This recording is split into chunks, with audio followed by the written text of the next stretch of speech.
مطالعہ پہ سختی کی جاتی ہے. مطالعہ مدرسین کی نگرانی میں ہوتا ہے. سبق میں عبارت پر گرفت ہوتی ہے. اس لیے طالب علم رات کو مطالعہ کرتا ہے. پچھلا سبق سنا جاتا ہے اس لیے تکرار کرتا ہے. اور عصری علوم پر بھی خصوصی توجہ دی جاتی ہے. پرائمری سے لے کر بی اے تک سکول کی تعلیم دی جاتی ہے اور M Phil P H D تک تعلیم حاصل کرنے پر توجہ بھی دلائی جاتی ہے. اور ہفتہ میں 3 پیریڈ عقائد اہل سنت پر دیے جاتے ہیں. اور پاکستان کے کسی بھی مدرسہ کے مقابلے میں کم سے کم چھٹیاں ہیں. پھر آپ سوچیں گے کہ پڑھائی تو بہت زبردست ہے, سہولیات کیسی ہیں؟ تو اللہ کے فضل و کرم سے تمام علاقوں کے کالجز اور سکول کی بنسبت اور مدارس کی بنسبت جامعہ کا ماحول بڑا شاندار ہے. لوڈ شیڈنگ فری ماحول ہے. گیس کی لوڈ شیڈنگ ہو رہی ہے, اس کے لیے 24 لاکھ خرچ کر کے ہم نے سولر سسٹم لگوایا ہے. ابھی مزید بھی لگوانا ہے. اور جامعہ کا آپ کھانا چیک کر لیں, ہوٹل اور گھر کے کھانے سے بہتر ہے. اور یہاں پانی کا مسئلہ تھا, قریب سے 7 ٹینکیاں ایک ماہ میں آتی ہیں. 21,000 خرچ کر کے طلباء کو منرل واٹر کی برابر پانی مہیا کیا جاتا ہے. اور ادارے کی کوئی ماہانہ کوئی سالانہ فیس نہیں ہے. اور ادارے کا ماہانہ خرچ 11 لاکھ سے زائد ہے. 11 لاکھ سے. اور پھر آپ سوچیں گے کہ اتنی تعلیم دی جا رہی ہے, اتنی سہولیات ہیں, ان طلباء کا مستقبل کیا ہے؟ لوگ سوچتے ہیں کہ بچوں کو مولوی بنائیں گے تو بچے بھوک سے مر جائیں گے. بچوں کے روزگار کی فکر کرنے کی کوئی ضرورت نہیں ہے. ہمارے اس جامعہ میں تنظیم المدارس ہے جو سلیبس پڑھایا جاتا ہے, ایم اے عربی اسلامیات کے مساوی ہے. اس سند کی بنیاد پر لیکچرر بھرتی ہو رہے ہیں اور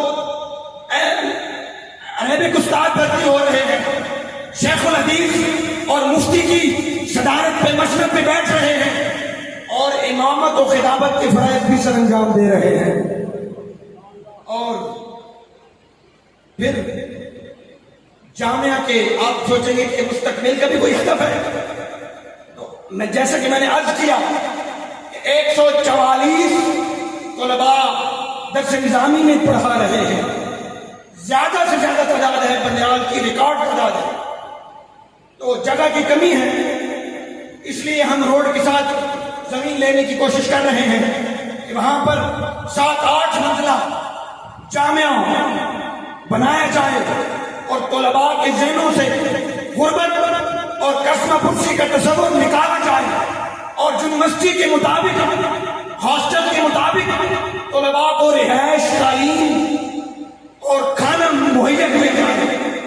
اللہ رب العزت سے دعا ہے کہ اللہ رب العزت ہمیں اپنے اس مشن میں کامیاب فرمائے.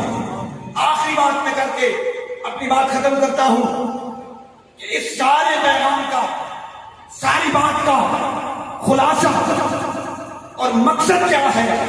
آپ سوچ رہے ہوں گے اتنی باتیں سنا دی ہیں, تو مقصد صرف ایک ہے کہ اگر آپ خدا کی رضا چاہتے ہیں, اگر آپ چاہتے ہیں کہ آپ کے بعد آپ کی قبر بھی زندہ رہے, آپ کے ہاتھ چومے جائیں, آپ کی قبر چومی جائے, خدا کی رضا حاصل ہو, تو اپنے ایک بچے کو حافظ قرآن بنائیں, قاری قرآن بنائیں اور دین کا عالم بنائیں. عصری علوم بھی ضرور پڑھائیں, لیکن کم از کم ایک بچے کو, یہ میں ایسے دعویٰ نہیں کر رہا, پر دادا حضور نے اپنے سارے بچوں کو علم دین پڑھایا.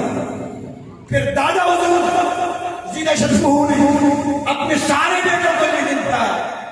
اور میرے والد جی وقار کا مجھ پر کروڑ ہا احسان ہے میں زندگی بھر اس احسان کو اتار نہیں سکتا کہ میرے والد جی وقار مجھے ڈاکٹر بنا سکتے تھے، انجینئر بنا سکتے تھے، باوجود مالی استطاعت کے میرے والد جی وقار نے مجھے دین کا طالب علم بنایا ہے، اور میں نے اسی مدرسہ میں 9 سال علماء کی جوتیاں سیدھی کی ہیں۔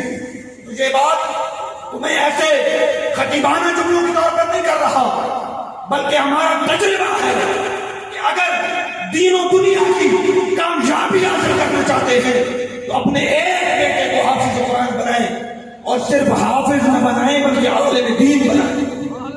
اور پھر آخری بات، یہ ادارہ پورے علاقے کے حوالے سے بالخصوص اور علماء اہل سنت کے حوالے سے بالعموم موسم کی حیثیت رکھتا ہے۔ اس ادارے کے ساتھ اخلاقی تعاون بھی فرمائیں اور مالی تعاون بھی فرمائیں۔ اپنے صدقات، عشر وغیرہ اس ادارے کو دے کر طلباء کی تکالیف کو دور کرنے میں ممد و معاون ثابت ہو۔ تو تاج الفقہاء عزیز شرف نے، اور ان سے پہلے حضور فقیہ الاسد بندیال رحمۃ اللہ علیہ نے اس گلشن کی بنیاد رکھی، اور قبلہ دادا جان اور والد جی وقار نے محنت سے اس ادارے کو مزید ثمرآور بنایا۔ الہ العالمین سے دعا ہے کہ اللہ رب العزت بندیال کے اس فیضان کو تا قیام قیامت جاری و ساری فرمائے۔ وآخر دعوانا الحمدللہ۔